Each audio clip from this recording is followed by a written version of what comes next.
پھر ارشاد فرمایا کہ محض پورا پورا دیا جائے گا صبر کرنے والوں کو ان کا اجر بغیر کسی حساب کے۔ صبر کا مطلب کیا ہوتا ہے؟ صبر کا لغوی معنی ہے روک لینا، اور اصطلاحی یا شرعی اعتبار سے اس کا مطلب یہ ہوتا ہے، پہلے میں اس کی قسم بیان کر دوں تو پھر آپ کو تعریف بھی سمجھ میں آ جائے گی، کہ ایک تو آدمی اپنے آپ کو روکتا ہے جب اللہ کی طرف سے کوئی مصیبت آتی ہے، بیمار ہو گئے، آپ کے پیسے جیب سے گر گئے، کسی نے کاٹے نہیں، آپ کی غفلت سے گر گئے، یا سالن جل گیا، فلاں چیز ہو گئی، یہ من جانب اللہ ہوتا۔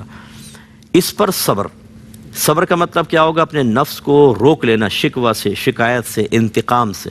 اللہ کی بارگاہ میں شکوہ نہ کریں، دل میں اگر خدا نہ خواستہ کوئی رنجش پیدا ہونے لگے، غصہ آنے بھی لگے، تو اس کو دبانا فرض ہے، اللہ کے مقابل تو نہیں کر سکتے۔ دوسرا ہوتا ہے مخلوق کی طرف سے آنے والی آزمائشوں پہ صبر۔ بیوی تیز زبان کی ہے، شوہر بری عادتوں میں مبتلا ہے، بچے نافرمان ہو گئے ہیں، کسی نے آپ کو کمزور سمجھ کر مار دیا ہے، کوئی گن پوائنٹ پہ آپ کا موبائل چھین کر لے گیا ہے، آپ کے گھر میں چوری ہو گئی ہے، یہ مخلوق بیچ میں انوالو ہو گئی۔ اس پر صبر کا مطلب یہ ہے کہ یہ سوچنا کہ جو ہوا ہے نا، اللہ نے چاہتا تو روک سکتا تھا نا ان تمام چیزوں کو، لیکن نہیں روکا۔ اس کا مطلب ہے کہ اللہ تعالیٰ مجھے آزمانا چاہتا ہے، میں اپنے رب کی رضا پر راضی ہوں۔ شکوہ نہ نکلے، شکایت نہ نکلے، برا بھلا آدمی نہ کہے، کوئی کلمہ کفر نہ کہے، روک لینا ہر طرح کی شکوہ شکایت سے اور اللہ کی رضا پہ راضی ہو جانا، یہ ہے مخلوق کی جانب سے پہنچنے والی تکالیف پر صبر۔ تیسرا ہوتا ہے عبادات پر صبر، وقت کے اوپر نمازوں کو، زکوٰۃ کو ادا کرنا، دیگر، اس میں بھی ناگواری پیدا ہوتی ہے نا۔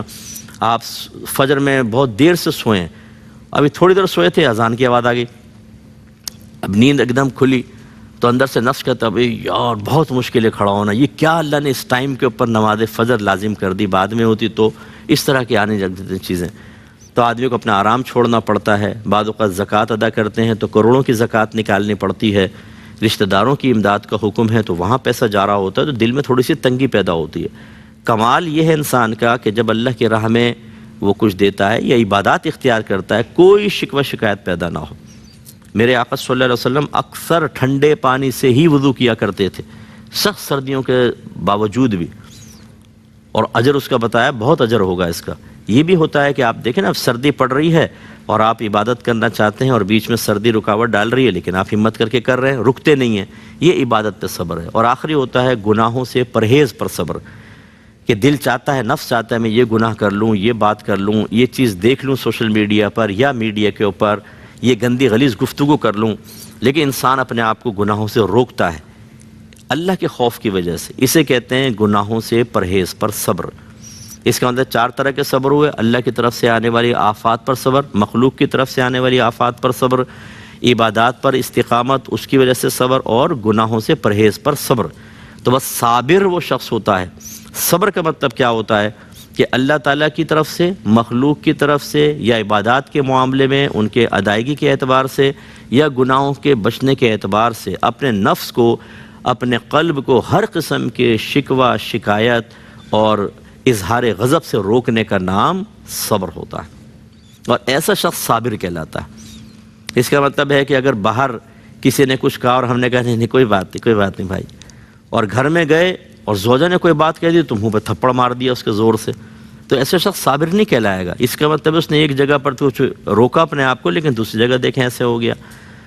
امام حسین رضی اللہ تعالیٰ عنہ کی شہادت کو دیکھیں تو صبر ہی صبر نظر آتا ہے۔ دیکھیں مال گیا، جان گئیں، رشتہ دار گئے، انہوں نے بدتمیزیاں کیں، مخلوق نے کتنی بدتمیزی کی، برے برے الفاظ کہے، کوئی ہمیں تھوڑا سا ایسا لفظ کہہ دے جو ہمیں ہرٹ کرتا ہے تو دل پہ چوٹ لگتی ہے نا، کہ یار تم نے کیسا جملہ کہا ہے، تم میرے ماں باپ کو گالی بک رہے ہو، تم مجھے گالی بک رہے ہو، تکلیف ہوتی ہے، دکھ ہوتا ہے۔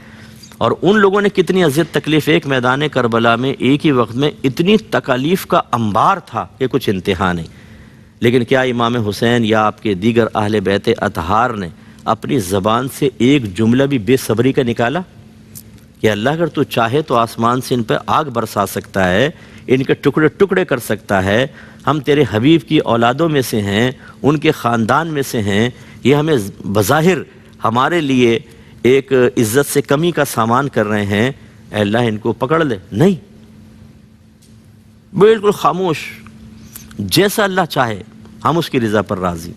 تو میدان کربلا میں جو کچھ ہوا وہ ہمیں بہت زبردست صبر کی تعلیم دیتا ہے، ہر طرح کا صبر۔ اسی میں دیکھیں نمازیں بھی پڑھ رہے ہیں، اس کے اندر کوئی گناہ نہیں کر رہے، کوئی خطا نہیں، کوئی نافرمانی نہیں، مخلوق کی طرف سے آزمائش، اللہ کی طرف سے۔ چاروں اقسام یہاں جمع تھیں، چاروں اقسام آزمائشوں کی، اور آپ نے چاروں اقسام کے اندر کامل بن کر دکھایا، اور قیامت تک کے مسلمانوں کو یہ سمجھا دیا جو اللہ نے بیان فرمایا کہ جو صبر کرے گا اس کا اجر اس کو پورا پورا دیا جائے گا۔ ان اللہ مع الصابرین، بے شک اللہ تعالیٰ صبر کرنے والوں کے ساتھ ہے۔ مراد یہ کہ اللہ کی خصوصی رحمت ان کے ساتھ ہوتی ہے۔ تو یہ صابرین جب میدان محشر میں آئیں گے تو اللہ تعالیٰ ان کو عزت دے گا، VVIP پروٹوکول ہوگا، سیدھے ہاتھ میں اعمال نامہ، بہت سارے تو بلا حساب و کتاب داخل جنت ہوں گے۔ رحمت کونین صلی اللہ علیہ وسلم اپنے نورانی ہاتھوں سے حوض کوثر کے چھلکتے ہوئے جام پلائیں گے، اور اس کے بعد جنت میں اعلیٰ مقام۔ پھر اللہ تعالیٰ نے اپنے حبیب سے فرمایا، حبیب آپ ان لوگوں سے کہہ دیجئے کہ مجھے حکم دیا گیا ہے کہ میں اللہ تعالیٰ کی عبادت کروں اس حال میں کہ بالکل خالص کرنے والا ہوں اس کے دین کو۔ تو خالص یعنی اخلاص کے ساتھ مجھے تمام معاملات کرنے ہیں۔ اخلاص کا مطلب کیا ہوتا ہے کہ جس عمل سے، جس قول سے، جس فعل سے اللہ کی رضا حاصل ہو سکتی ہو اسے اللہ کے لیے ہی کرنا، یہ اخلاص ہوتا ہے۔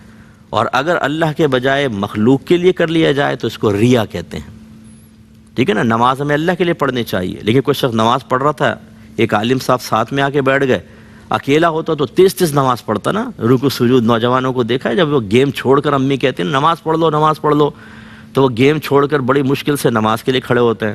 اب توجہ اللہ کی طرف نہیں ہوتی، اب گیم کی طرف ہوتی ہے، تو اتنی تیزی سے نماز پڑھتے ہیں رکوع۔ ارے بھائی ابھی تو الحمدللہ رب العالمین نہیں کہہ پائے تھے، آپ نے رکوع بھی کر لیا، رکوع سجود، جلدی وہ سلام پھیرا، دوبارہ کرسی کے اوپر بیٹھ گئے۔ اسی طریقے سے کوئی عالم صاحب ساتھ ہیں تو پہلے تو تیز تیز پڑھتا، آپ بڑے آرام آرام سے پڑھ رہے ہیں، اور عین ہاں آوازیں نکال رہے ہیں تاکہ یہ کہیں بھی بڑی تجوید سے پڑھتا ہے۔ اور اگر یہ عالم صاحب نہ ہوتے تو نہ عین ہوتا نہ ہا ہوتا، بہت تیزی سے پڑھ جاتا۔ ایسی اگر کوئی عالم دین بیان کر رہا ہے اور صرف اس وجہ سے کہ پبلک خوش کروں، اس کے لیے کوئی بات اللہ کی رضا مقصود نہ ہو، کوئی نعت اس لیے پڑھے کہ لوگ واہ واہ کریں یا اس سے مجھے کچھ حاصل ہو، اللہ کی رضا اس مقام پر کم از کم نہ رہی، مکمل تو نہیں کہہ سکتے لیکن چلو یہ شعر پڑھتے ہوئے ایسا ہو گیا، تو بس یہ اس کا مطلب ہے کہ یہ اخلاص کے منافی ہوا۔ تو دو طرح سے اخلاص کے منافی چیز ہوتی ہے، ایک تو وہ کہ جو فرض کر لیں کوئی کہے بھی میں اللہ کی عبادت بھی کروں گا اور بتوں کی پوجا بھی کروں گا، تو یہ تو غلط ہے، اس نے مخلص تو نہیں کیا، اللہ کے لیے دین کو خالص نہیں کیا۔ یہ نبی کریم فرما رہے ہیں میں اللہ کے دین کو، مجھے حکم دیا گیا کہ اللہ کے دین کو خالص کروں۔ ان مشرکین کی رضا کے لیے یہ نہیں کہ ان کے مذہبی تہواروں میں کسی چیز میں شامل ہو جاؤ، نہیں، آنا ہے آؤ، نہیں آنا جاؤ، میں اپنے رب کے لیے۔ اور دوسرا ریاکاری بالکل نہ ہو، اللہ کی رضا کی خاطر کریں۔